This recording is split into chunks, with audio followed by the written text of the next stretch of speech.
Well, since San Antonio has been pretending to be like Portland for the past week, I guess I'm filming the beginning of this video inside. LCT. What's the first thing that comes to mind when you hear that name? Do you think of the legendary AKs that are said to be the very best in Airsoft?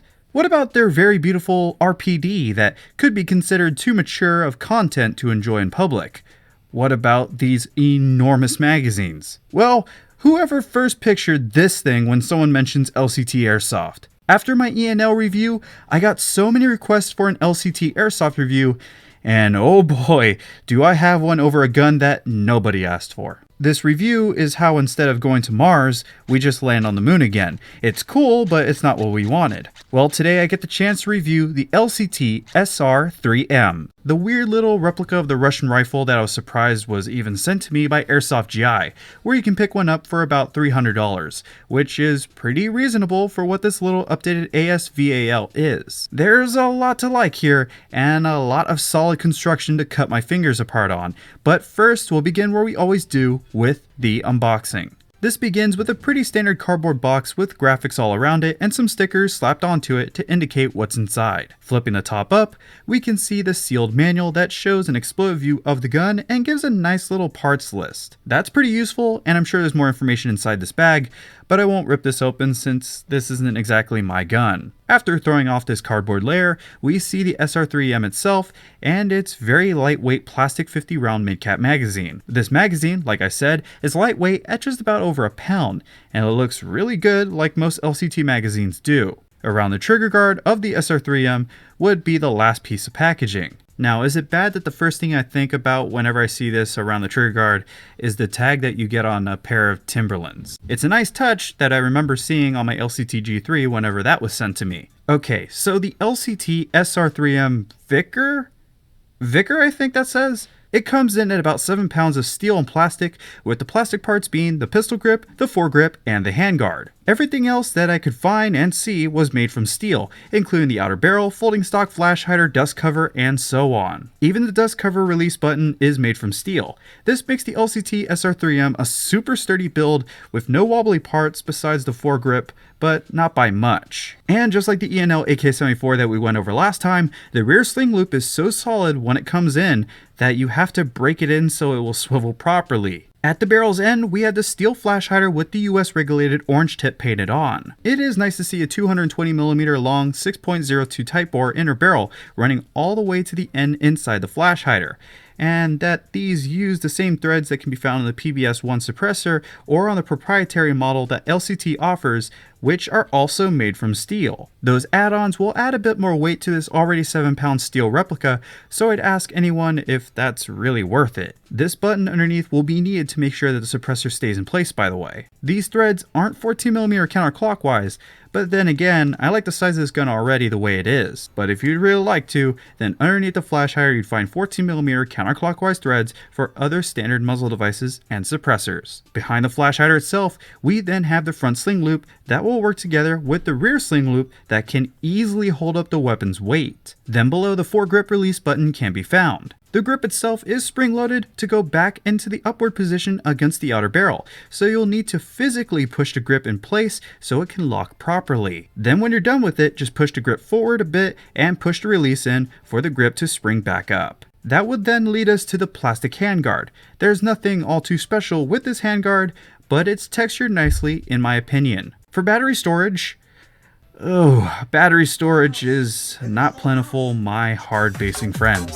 It's actually downright disappointing if I say so. It's like finding a Mark IV Super at a car meet just to see a naturally aspirated 2JZ GE inside of it. In keeping as close to the proper dimensions as possible, LCT didn't make this spot under the handguard very large for thin LiPo batteries. You can consider this a con if you want to, but this is probably the best LCT could do, so I won't fault them all that much for that. I would have preferred for the connections to be under the dust cover, like most AKs on the market, but then again, look at the space we got under here. There is no space under here, only furthering my point. It's going to be a major pain in the flat white girl ass to get your battery connected and the handguard back on properly, so be sure you do this well before you join a game. I couldn't even find a battery small enough to fit properly under this, thanks to my friends losing all of my 7.4 LiPos. But what if you don't want to deal with it at all? Well, just grab some tape and hook that battery up like a true OG. As for sights, well, the sight picture is accurate to the real thing, but not really too stand out. I can't really fault the company for this, since it's realistically accurate,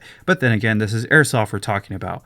You know, the game where most of the time we shoot and just watch where our BBs go. The sights are solidly planted to the gun, and the front sight features an elevation feature like most AK sights do, and the rear sight is neatly painted with a nice stiff swappable aperture sight. I understand though if you like to use the side mounts for more preferred sights. Any normal Russian side mount should fit. Moving on to more stiff parts that are not part of the male anatomy, we have the full steel left side folding stock that is probably the hardest to swing over in all of Airsoft. Or at least that would be true for my reviews.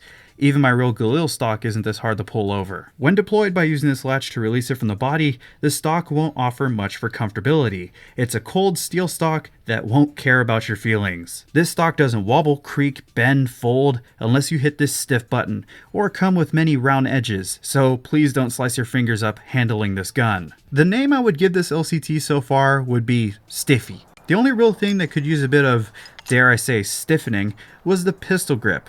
And that's not saying much at all. I mean, this minor annoyance is immediately stone cold stunnered by how stiff the controls are. The selector switch was the biggest stiffy of the bunch. It's not in the best of places behind the trigger, so get used to the selector switch and maybe use some gloves in game when handling the stiffy, if you've got baby hands like me. Everything works though. Magazine release, easy. Safety switch, no problem. But then comes the hop-up adjuster. You'd think that once you pull back the charging handle, you'd be able to just do and make adjustments. Well, let me smash your dreams. Unless you have some really skinny fingers, which I do, then you're gonna have to take off the dust cover. This isn't hard, it's just annoying. It's the equivalent of being told to come downstairs to get the groceries out of the car. That's the dread that most people will feel, especially if they're wearing gloves when adjusting the hop-up on this gun. However, it definitely pays off. Like going to the car when you were a kid just for your parents to be holding a Happy Meal in their hands. This is where the LCT blows the E&L AK-74 off the beach and all over people's cars. 150 feet with .28 gram BBs is too easy even with the breeze crossing my path. I definitely suggest heavier BBs like .32 gram BBs to make the most out of this package. It's nice to see they include a 50 round mid-cap didn't have any problems feeding during this test, but I've been told that the high cap mags are pretty crap, so I'd say that you should just stay away from them. There are enough mid-cap options to go around anyway. At the Ace Tech Chronograph now, we got very consistent readings that are a bit too much for CQB as I expected. However, this doesn't bother me since this is more of a compact field gun anyways. And with an 11.1 Titan power battery, RPS readings are pretty standard. Not much else to write home about here. In conclusion, the LCT SR3M is a fantastic gun. What did you expect anyway? This is an LCT gun after all. A company that probably makes wrecking balls and sledgehammers on the side. The external quality? Brock Lesnar. Range? 150 feet proven. Popularity? Well, it's liked, but really rare to see on the field. Internals look good too with the Type bore barrel inside. All steel parts like the anti-reversal latch, sector and spur gear. Then we have an M100 spring, metal cylinder, aluminum cylinder head, Collie-Pard piston with steel teeth, and the 9mm bearing gearbox. And yes, I am just reading that from the manual. All of this makes for another positive review for LCT, and surprisingly, nothing broke while doing this review. I really shouldn't be saying that right now because I'm probably jinxing myself. I wouldn't be surprised to wake up and see this thing on fire. I would like to see some other written experiences from other owners watching this review in the comments down below, or even some testaments from other LCT owners on their experiences with their own products. You guys really wanted an LCT review, so I hope you enjoyed this one. If you did, then be sure to spank that like button down below and go check out the links in the description to send you off to airsoftgi.com where you can order this LCT SR3M for yourself. But before I go, big shoutouts go to these past sexy commenters and Marcus for being a donator in the last video premiere. And yes, I see you guys in the premiere chat. What's up, guys? But until that next video drops from the city of San Antonio, this has been Scott Hollenbeck, and I will be sure to see you all next time.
It's going to be a major pain in the flat white girl ass to get your battery connected and the handguard back.